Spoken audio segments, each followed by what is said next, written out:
नेपाल में ओली सरकार versus Gen Z. संसद पर जेनजी सोशल मीडिया बैन तो बगावत पर उतरे नौजवान। सड़क से संसद, जेनजी का हल्ला बोल। नेपाल में जेनजी क्रांति। ये नेपाल के नौजवान हैं जो आज सड़कों पर उतर आए हैं, वो भी सोशल मीडिया के बैन होने पर, और इसे जेनजी रिवॉल्यूशन कहा जा रहा है। नौजवानों में मुखालिफत की आग तब और भड़क उठी जब सैकड़ों मुजाहिरीन पार्लियामेंट हाउस के अंदर घुस गए।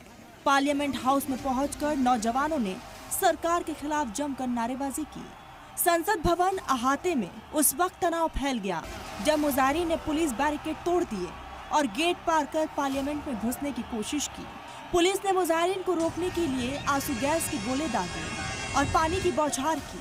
कई राउंड की फायरिंग भी की गई।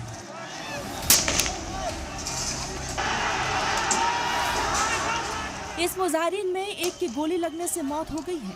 इसके अलावा कई लोग जख्मी भी हुए हैं।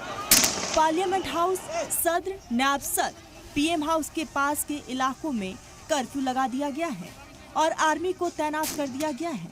जनरेशन जेड के मुजाहिरीन सोशल मीडिया बंद करने के सरकार के फैसले के खिलाफ काठमांडू, पोखरा, बुटवल, विराटनगर और दीगर शहरों में एहतजाज कर रहे हैं। नेपाल सरकार ने 4 सितंबर को फेसबुक, इंस्टाग्राम, यूट्यूब समेत 26 सोशल मीडिया साइट्स पर बैन लगाने का फैसला किया था।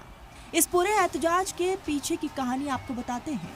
इन प्लेटफॉर्म ने नेपाल के वजारते मवासिलात और इंफॉर्मेशन टेक्नोलॉजी में रजिस्ट्रेशन नहीं कराया था। सरकार का हुक्म था कि ये कंपनियां नेपाल में अपना ऑफिस खोल ले, सरकार के सामने रजिस्ट्रेशन कराए और गड़बड़ी रोकने के लिए सिस्टम बनाए।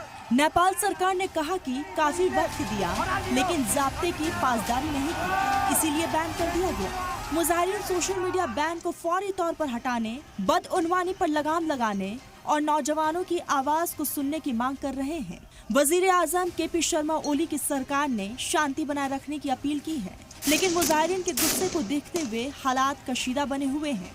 कुछ इलाकों में फोन और इंटरनेट सर्विस भी घंटों तक बंद रही। काठमांडू में कशीदगी के बीच ये आंदोलन अब एक बड़े जन आंदोलन का रूप ले रहा है।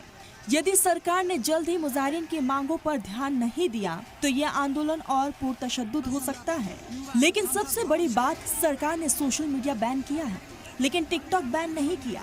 तो क्या माना जाए कि चीन के इन्फ्लुएंस में आ गया है और उसके जरिए दूसरे ममालिक पर दबदबा बनाना चाहता है। ब्यूरो रिपोर्ट, सलाम टीवी।